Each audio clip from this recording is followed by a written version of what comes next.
120 vite burg apo 40 për secilin është vendimi i gjykatës për 3 vëllezërit nga Debreshi, të cilët janë shpallur fajtor për vrasjen e 35 vjeçarit Resul Kahrimani.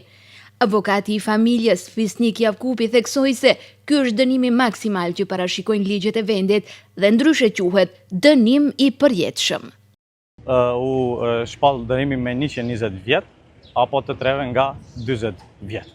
Dënimi kapital në Republikën e Maqedonisë së Veriut apo dënimi i përjetshëm përkthehet ndryshe me 40 vjet dënim burgi. Sa ata janë dënuar me dënim përjetshëm? Po, vetëm se në akt gjykimin do të shënohet se dënohen me nga 40 vjet apo 40 vjet.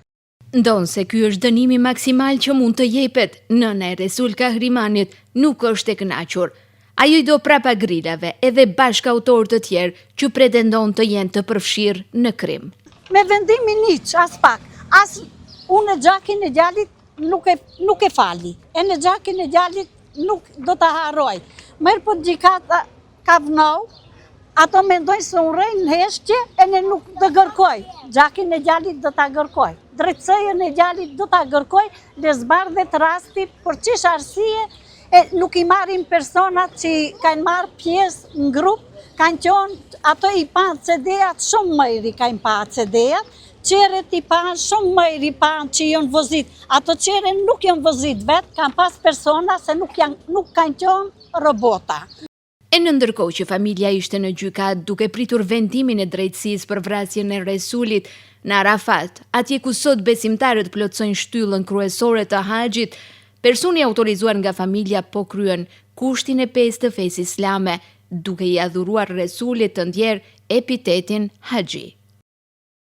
Unë gërkoj drejtësi për Haxhi Resul Kahrimanin që shpërti ati sot gjindet në Arafat. Nona e familja e Resul Kahrimanit gjinden sot në këtë ditë të mëjrë gjinden për në gjykat. Unë gërkoj drejtësojën e djalit tem. Në seancën e sotme, ku shpall vendimi për 3 të akuzuarit, autorët e krimit nuk ishin të pranishëm. Pala mbrojtëse ka theksuar se do ta shqyrtojë mundësinë e apelimit të vendimit. Kujtojmë se ngjarja e rëndë ndodhi në korrik të vitit të kaluar, kur Resul Kahrimani u vra pamërshirshëm tek pragu I shtëpisë së tij.